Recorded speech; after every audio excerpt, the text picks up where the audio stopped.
সবার জন্য শুভকামনা। আজকের গল্প পাঠে শুনবেন রবীন্দ্রনাথ ঠাকুরের গল্প ঘাটের কথা। গল্প পাঠ করছি আমি নাসির আহমেদ কাবুল। তার আগে ছোট্ট একটি নিবেদন, একটি অনুরোধ। সম্ভব হলে এই চ্যানেলটি সাবস্ক্রাইব করবেন। গল্প শুনুন ঘাটের কথা। পাষাণে ঘটনা যদি অঙ্কিত হইত, তবে কত দিনকার কত কথা আমার সোপানে সোপানে পাঠ করিতে পারিতে। পুরাতন কথা যদি শুনিতে চাও, তবে আমার এই ধাপে বইস, মনোযোগ দিয়া জলকল্লোলে কান পাতিয়া থাকো। বহুদিনকার কত বিস্তৃত কথা শুনিতে পাইবে। আমার আর একদিনের কথা মনে পড়িতেছে, সেও ঠিক এইরূপ দিন।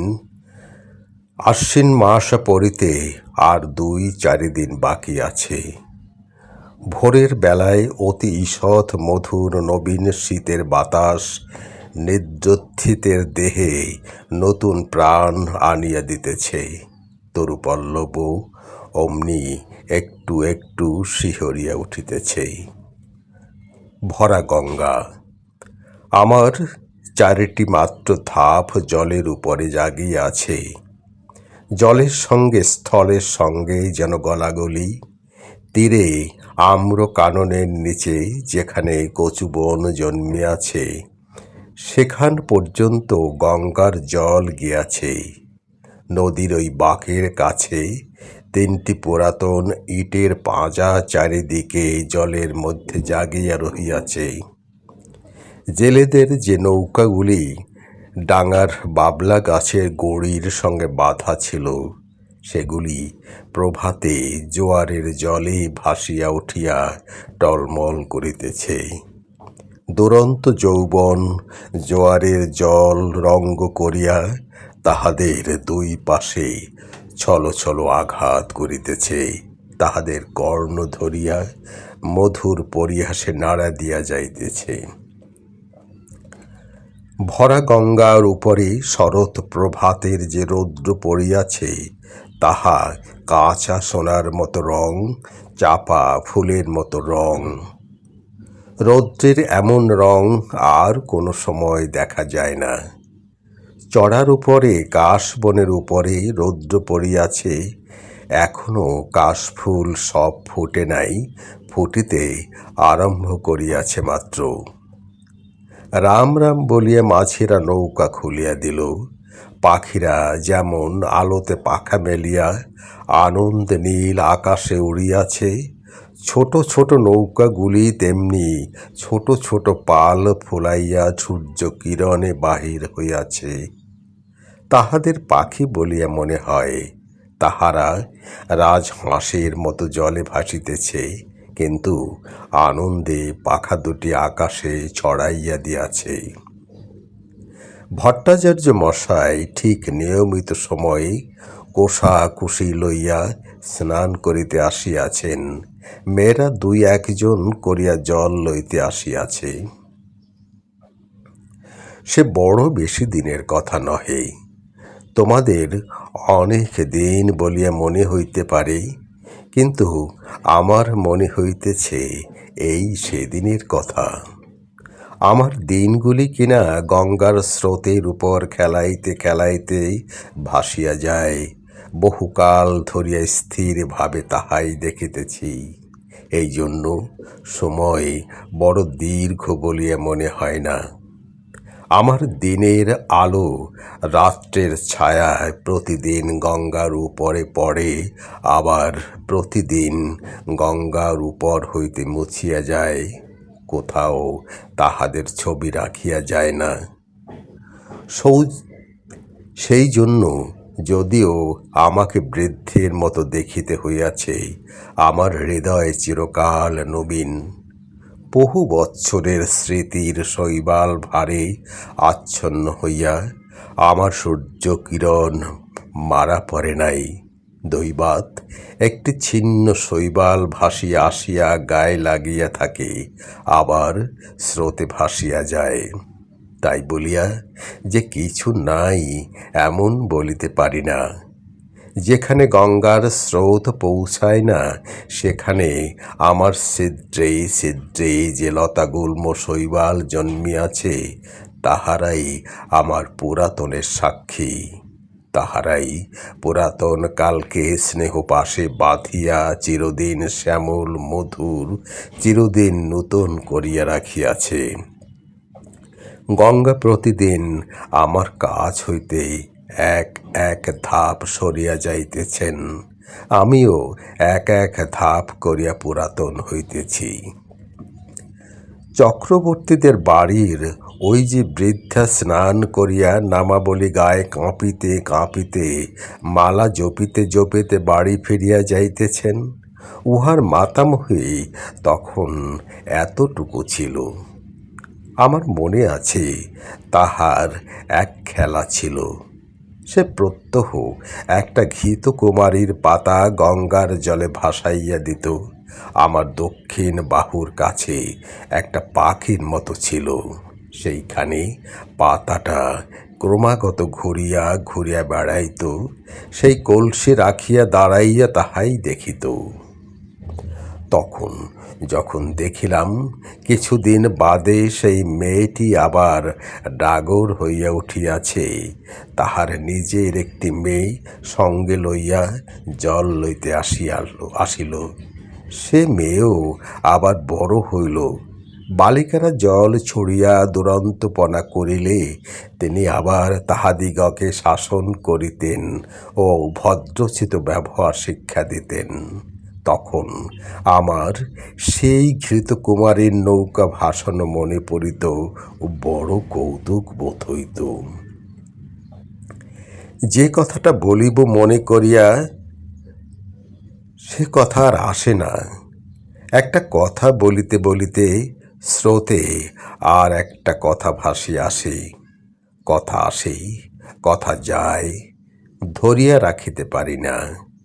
কেবল একটা কাহিনী সেই ঘৃতকুমারীর নৌকাগুলির মতো পাকে পড়িয়া অবিশ্রাম ফিরিয়া ফিরিয়া আসে।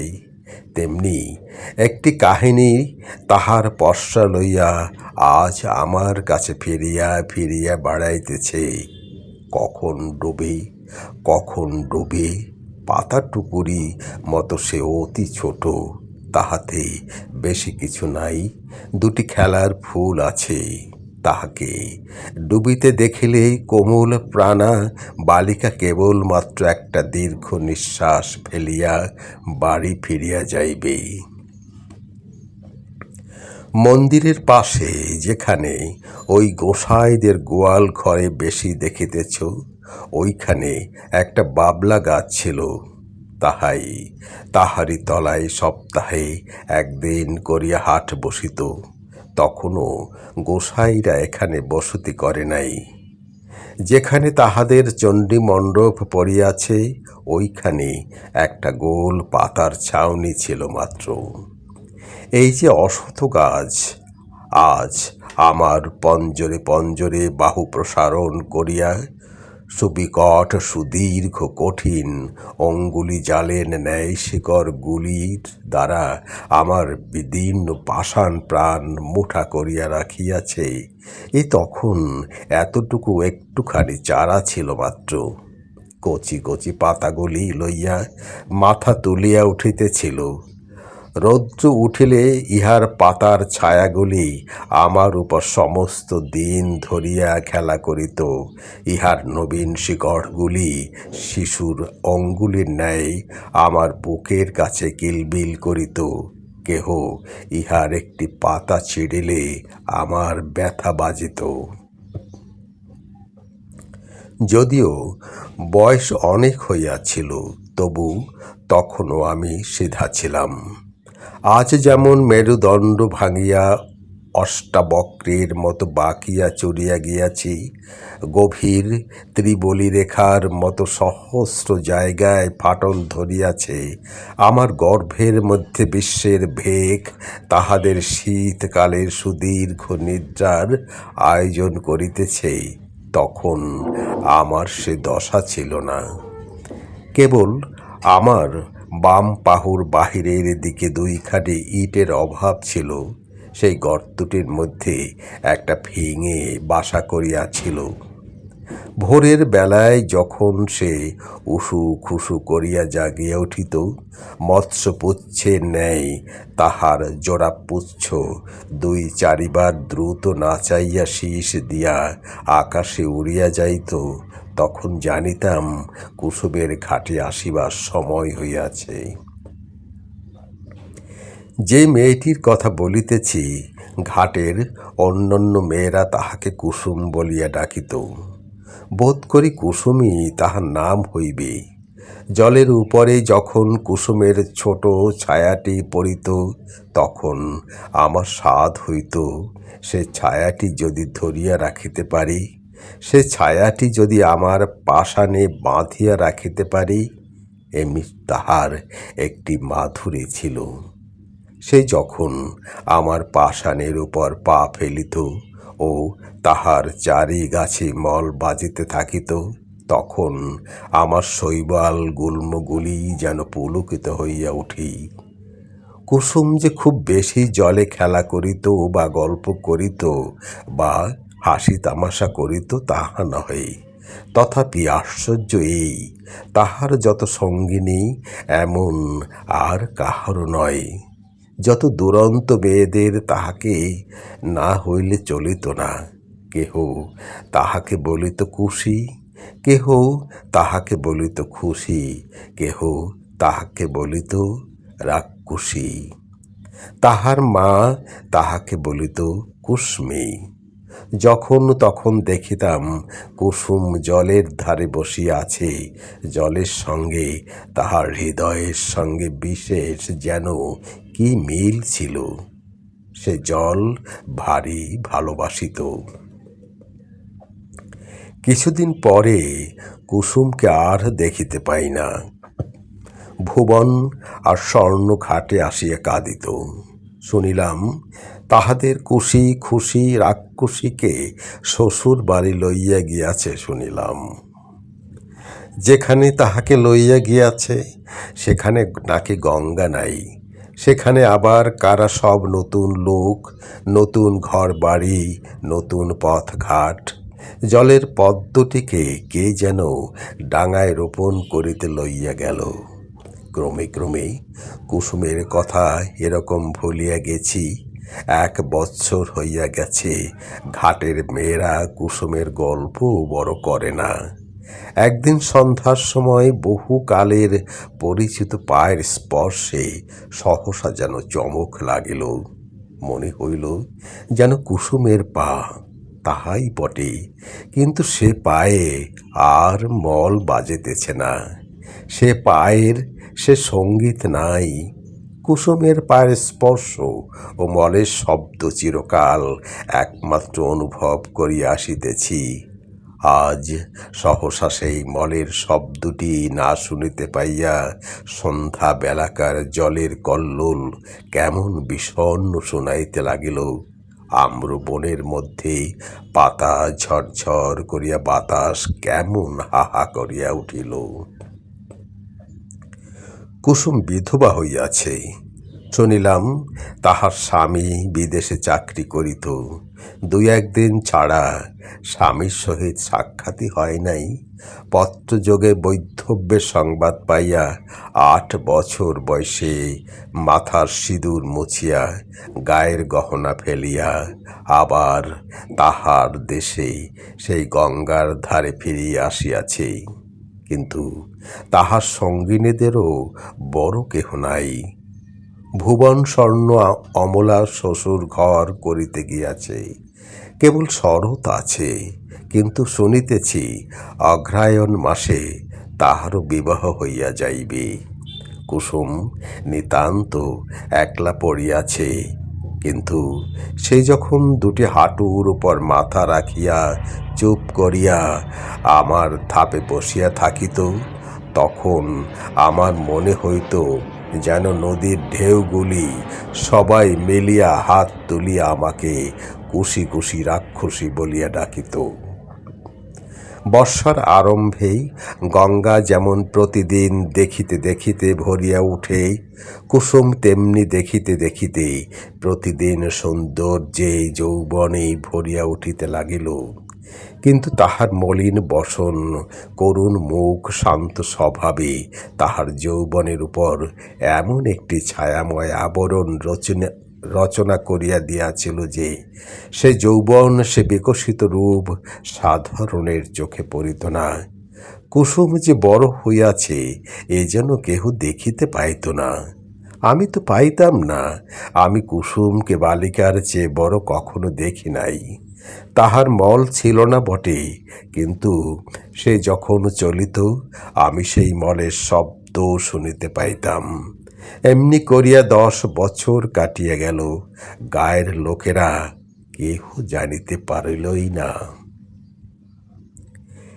এই আজ যেমন দেখিতেছ, সে বৎসরেও ভাদ্র মাসের শেষাশেষি এমন একদিন আসিয়াছিল। তোমাদের প্রপিতামহীরা সেদিন সকালে উঠিয়া এমনিতর মধুর সূর্যের আলো দেখিতে পাইয়াছিলেন। তাহারা যখন এতখানি ঘোমটা টানিয়া কলসি তুলিয়া লইয়া আমার উপরে প্রভাতের আলো আরও আলোময় করিবার জন্য গাছপালার মধ্য দিয়া গ্রামের উঁচু নিচু রাস্তার ভিতর দিয়া গল্প করিতে করিতে চলিয়া আসিতেন, তখন তোমাদের সম্ভাবনাও তাহাদের মনের এক পাশে উদিত হইত না। তোমরা যেমন ঠিক মনে করিতে পারো না, তোমাদের দিদিমারাও সত্য সত্যই একদিন খেলা করিয়া বেড়াইতেন। আজিকার দিন যেমন সত্য, যেমন জীবন্ত, সেদিনও ঠিক তেমনি সত্য ছিল। তোমাদের মতো তরুণ হৃদয়খানি লইয়া সুখে দুঃখে তাহারা তোমাদেরই মতো টলমল করিয়া দুলিয়াছেন। তেমনি আজিকার এই শরতের দিন তাহারাহীন, তাহাদের সুখ দুঃখের স্মৃতিলেশ মাত্রহীন আজিকার এই শরতে সূর্য করোজ্জ্বল আনন্দ ছবি তাহাদের কল্পনার নিকট তদপেক্ষা অগোচর ছিল। সেদিন ভোর হইতে প্রথম উত্তরের বাতাস অল্প অল্প করিয়া বহিতে আরম্ভ করিয়া ফুটন্ত বাবলা ফুলগুলি আমার উপরে এক আধটা উড়াইয়া ফেলিতেছিল। আমার পাষাণের উপরে একটু একটু শিশিরের রেখা পড়িয়াছিল। সেদিন সকালে কোথা হইতে গৌরতনী সৌম্যোজ্জ্বল মুখচ্ছবি দীর্ঘকার এক নবীন সন্ন্যাসী আসিয়া আমার সম্মুখস্থ ওই শিব মন্দিরে আশ্রয় লইলেন। সন্ন্যাসের আগমন বার্তা গ্রামে রাষ্ট্র হইয়া পড়িল। মেয়েরা কলসি রাখিয়া বাবা ঠাকুরকে প্রণাম করিবার জন্য মন্দিরে গিয়া ভিড় করিল। ভিড় প্রতিদিন বাড়িতে লাগিল। একই সন্ন্যাসী, তাহাতে অনুপম রূপ। তাহাতে তিনি কাহাকেও অবহেলা করিতেন না। জেলেদের কোলে লইয়া বসাইতেন, ছেলেদের কোলে লইয়া বসাইতেন, জননীদিগকে ঘর কন্যার কথা জিজ্ঞাসা করিতেন। নারী সমাজে অল্পকালের মধ্যেই তাহার অত্যন্ত প্রতিপত্তি হইল। তাহার কাছে পুরুষ বিস্তর আসিত। কোনোদিন ভাগবত পাঠ করিতেন, কোনোদিন ভগবত গীতার ব্যাখ্যা করিতেন, কোনোদিন মন্দিরে বসিয়া নানা শাস্ত্র লইয়া আন্দোলন করিতেন। তাহার নিকটে কেহ উপদেশ লইতে আসিত, কেহ মন্ত্র লইতে আসিত, কেহ রোগের ঔষধ জানিতে আসিত। মেয়েরা ঘাটে আসিয়া বলা বলি করিত, আহা কি রূপ! মনে হয় যেন মহাদেব সশরীরে তাহার মন্দিরে আসিয়া অধিষ্ঠিত হইয়াছেন। যখন সন্ন্যাসী প্রতিদিন প্রত্যুষে সূর্যোদয়ের পূর্বে সুখ তারাকে সম্মুখে রাখিয়া গঙ্গার জলে নিমগ্ন হইয়া ধীর গম্ভীর স্বরে সন্ধ্যা বন্দনা করিতেন, তখন আমি জলের কল্লোল শুনিতে পাইতাম না। তাহার সেই কণ্ঠস্বর শুনিতে শুনিতে প্রতিদিন গঙ্গার পূর্বে উপকূলের আকাশ রক্তবর্ণ হইয়া উঠিত, মেঘের ধারে ধারে তরুণ রঙের রেখা পড়িত, অন্ধকার যেন বিকাশোন্মুখ কড়ির আবরণ পুটের মতো ফাটিয়া চারিদিকে নামিয়া পড়িত, ও আকাশ সরোবরে উষা কুসুমের লাল আভা অল্প অল্প করিয়া বাহির হইয়া আসিত। আমার মনে হইত যে এই মহাপুরুষ গঙ্গার জলে দাঁড়াইয়া পূর্বের দিকে চাহিয়া যে এক মহামন্ত্র পাঠ করেন, তাহারই এক একটি শব্দ উচ্চারিত হইতে থাকে, আর নিশিদিনের কুহক ভাঙিয়া যায়। চন্দ্র তারা পশ্চিমে নামিয়া পড়ে, সূর্য পূর্বাকাশে উঠিতে থাকে, জগতের দৃশ্যপট পরিবর্তিত হইয়া যায়। এ কি মায়াবী!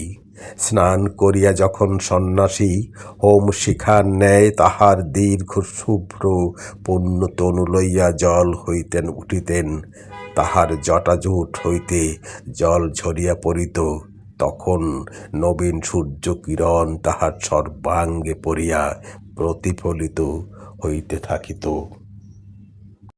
এমন আরও কয়েক মাস কাটিয়া গেল।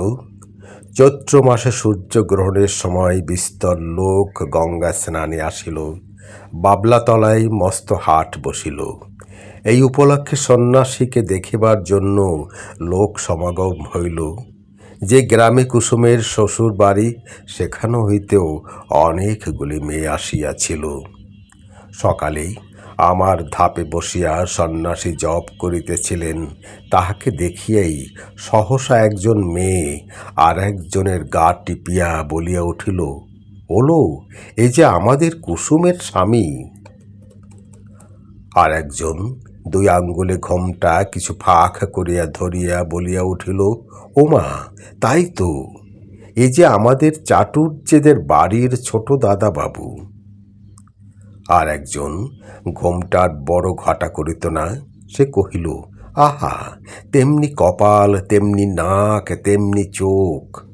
আর একজন সন্ন্যাসীর দিকে মনোযোগ না করিয়া নিঃশ্বাস ফেলিয়া কলসি দিয়া জল ঠেলিয়া বলিল, আহা, সে কি আর আছে, সে কি আর আসবে, কুসুমের কি তেমনি কপাল। তখন কেহ কহিল, তাহার এত দাড়ি ছিল না। কেহ বলিল, সে এমন একহারা ছিল না। কেহ কহিল, সে যেন এতটা লম্বা নয়।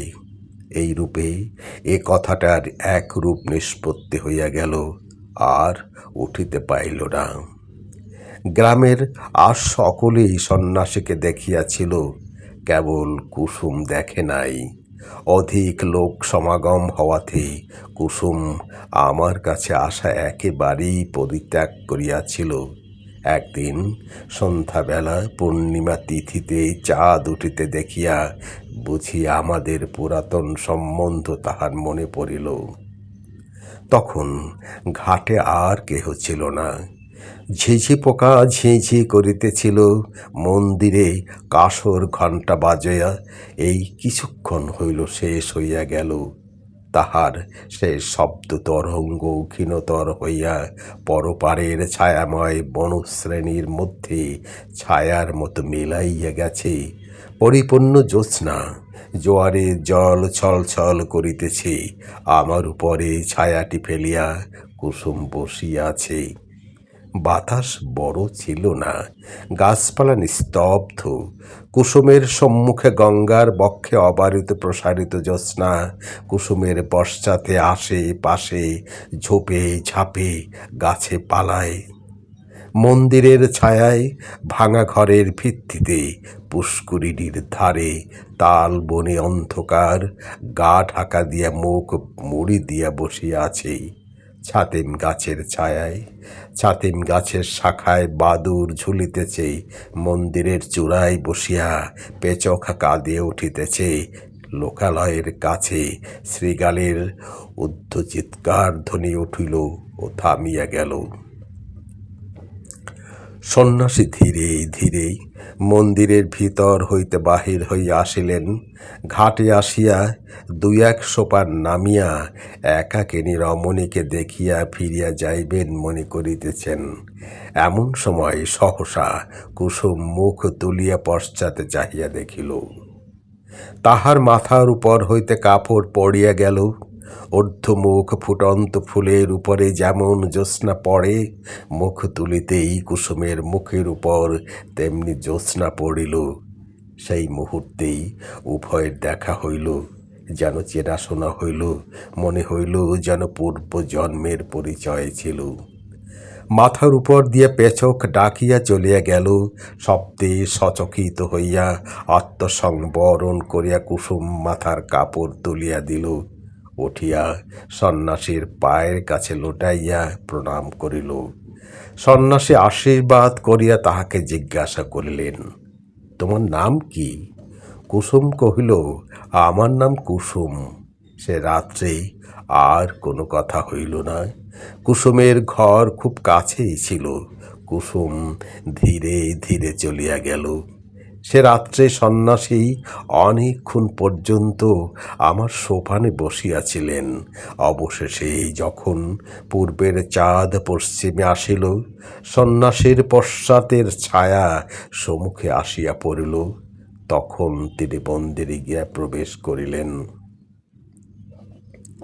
তাহার পরদিন হইতে আমি দেখিতাম কুসুম প্রত্যহ আসিয়া সন্ন্যাসীর পদধূলি লইয়া যাইত।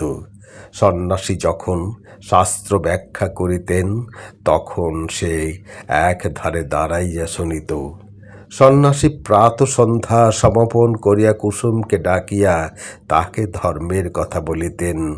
সব কথা সে কি বুঝতে পারিত, কিন্তু অত্যন্ত মনোযোগের সহিত সে চুপ করিয়া শুনিত।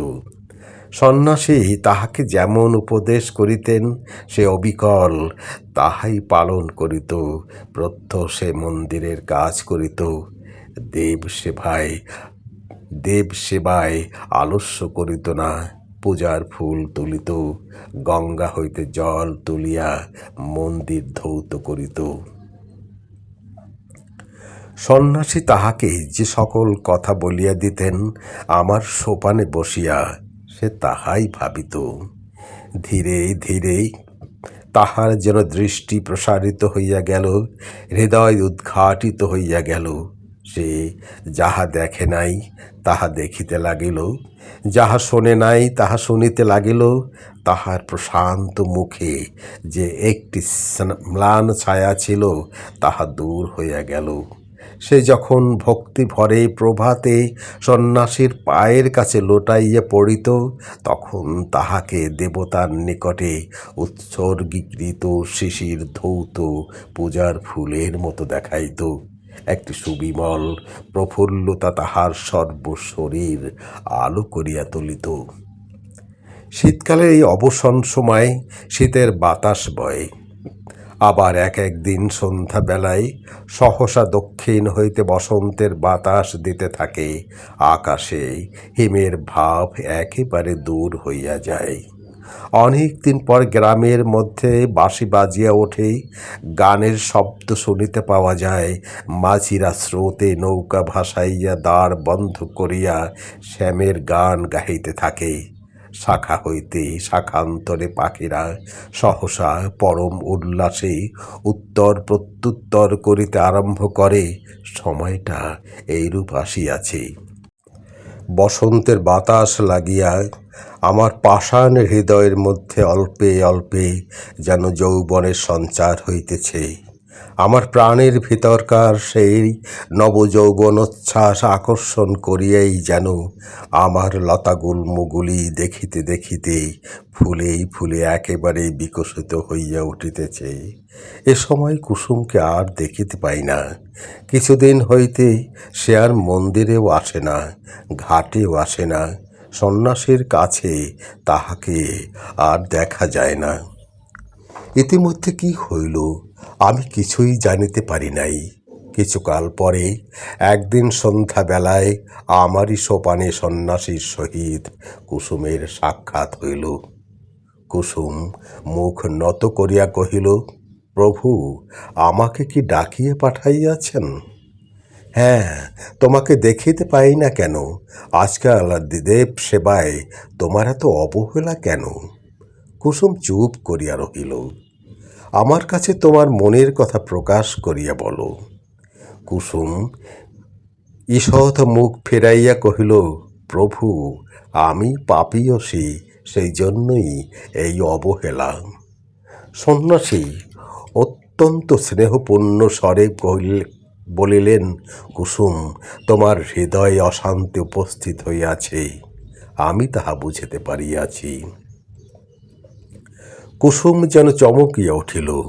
সে হয়তো মনে করিল সন্ন্যাসী কতটা না জানি বুঝিয়াছেন।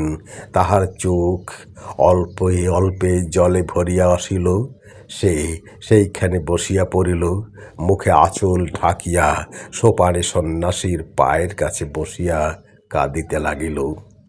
সন্ন্যাসী কিছু দূর সরিয়া গিয়া কহিলেন, তোমার অশান্তির কথা আমাকে সমস্ত ব্যক্ত করিয়া বলো, আমি তোমাকে শান্তির পথ দেখাইয়া দেব।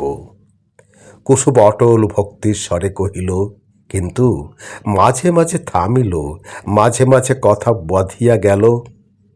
আপনি আদেশ করেন তো অবশ্য বলিব, তবে আমি ভালো করিয়া বলিতে পারিব না। কিন্তু আপনি বোধ করি মনে মনে সকলেই জানিয়াছেন, প্রভু, আমি একজনকে দেবতার মতো ভক্তি করিতাম। আমি তাহাকে পূজা করিতাম, সেই আনন্দে আমার হৃদয় পরিপূর্ণ হইয়াছিল। কিন্তু একদিন রাত্রে স্বপ্নে দেখিলাম যেন তিনি আমার হৃদয়ের স্বামী। কোথায় যেন একটি বকুল বনে বসিয়া তাহার বাম হস্তে আমার দক্ষিণ হস্ত লইয়া আমাকে তিনি প্রেমের কথা বলিতেছেন। এই ঘটনা আমার কিছুই অসম্ভব, কিছুই আশ্চর্য মনে হইল না। স্বপ্ন ভাঙিয়া গেল, তবু স্বপ্নের ঘোর ভাঙিল না। তাহার পরদিন যখন তাহাকে দেখিলাম, আর পূর্বের মতো দেখিলাম না। মনে সেই স্বপ্নের ছবি উদয় হইতে লাগিল। ভয়ে দূরে পলাইলাম, কিন্তু সে ছবি আমার সঙ্গে সঙ্গেই রহিল। সেই অবধি হৃদয়ে অশান্তি আর দূর হয় না, আমার সমস্ত অন্ধকার হইয়া গেছে। যখন কুসুম অশ্রু মুছিয়া মুছিয়া এই কথাগুলি বলিতেছিল, তখন আমি অনুভব করিতেছিলাম সন্ন্যাসী সবলে তাহার দক্ষিণ পদতল দিয়া আমার পাষাণ চাপিয়া দিচ্ছিলেন। কুসুমের কথা শেষ হইল, সন্ন্যাসী বলিলেন, যাহাকে স্বপ্ন দেখিয়াছ সে কে বলিতে হইবে। কুসুম জোড় হাতেই কহিল, তাহা বলিতে পারিব না। সন্ন্যাসী কহিলেন, তোমার মঙ্গলের জন্য জিজ্ঞাসা করিতেছি, সে কে স্পষ্ট করিয়া বলো। কুসুম সকলে নিজের কোমল হাত দুটি পীড়ন করিয়া হাত জোর করিয়া বলিল, নিতান্ত সে কথা বলিতেই হইবে। সন্ন্যাসী কহিলেন, হ্যাঁ, বলিতেই হইবে। কুসুম তৎক্ষণাৎ বলিয়া উঠিল, প্রভু, সে তুমি। যেমনি তাহার নিজের কথা নিজের কানে গিয়া পৌঁছিল, অমনি সে মূর্ছিত হইয়া আমার কঠিন কোলে পড়িয়া গেল। সন্ন্যাসী প্রস্তরের মূর্তির মতো দাঁড়াইয়া রহিলেন। যখন মূর্ছা ভাঙিয়া কুসুম উঠিয়া বসিল, তখন সন্ন্যাসী ধীরে ধীরে বলিলেন, তুমি আমার সকল কথাই পালন করিয়াছ, আর একটি কথা বলিব, পালন করিতে হইবে। আমি আজ এখান হইতে চলিলাম, আমার সঙ্গে তোমার দেখা না হয়, আমাকে তোমার ভুলিতে হইবে। বলো, এই সাধনা করিবে। কুসুম উঠিয়া দাঁড়াইয়া সন্ন্যাসীর মুখের পানে চাহিয়া ধীর স্বরে কহিল, প্রভু, তাহাই হইবে। সন্ন্যাসী কহিলেন, তবে আমি চলিলাম। কুসুম আর কিছু না বলিয়া তাহাকে প্রণাম করিল, তাহার পায়ের ধুলা মাথায় তুলিয়া লইল। সন্ন্যাসী চলিয়া গেলেন। কুসুম কহিল, তিনি আদেশ করিয়া গিয়াছেন তাহাকে ভুলিতে হইবে বলিয়া ধীরে ধীরে গঙ্গার জলে নামিল। এতটুকু বেলা হইতে সে এই জলের ধারে কাটাইয়াছে। শ্রান্তির সময় এ জল যদি হাত বাড়াইয়া তাহাকে কোলে করিয়া না লইবে, তবে আর কে লইবে? চাঁদ অস্ত গেল, রাত্রি ঘোর অন্ধকার হইল, জলের শব্দ শুনিতে পাইলাম, আর কিছু বুঝিতে পারিলাম না। অন্ধকারে বাতাস হু হু করিতে লাগিল, পাছে তিল মাত্র কিছু দেখা যায় বলিয়া সে যেন ফু দিয়া আকাশের তারাগুলিকে নেবাইয়া দিতে চায়। আমার কোলে যে খেলা করিত, সে আজ তাহার খেলা সমাপন করিয়া আমার কোল হইতে কোথায় সরিয়া গেল জানিতে পারিলাম না। এতক্ষণ ধৈর্য ধরে গল্পটি শোনার জন্য আমি আপনাদের প্রতি কৃতজ্ঞতা প্রকাশ করছি। সবাই ভালো থাকুন।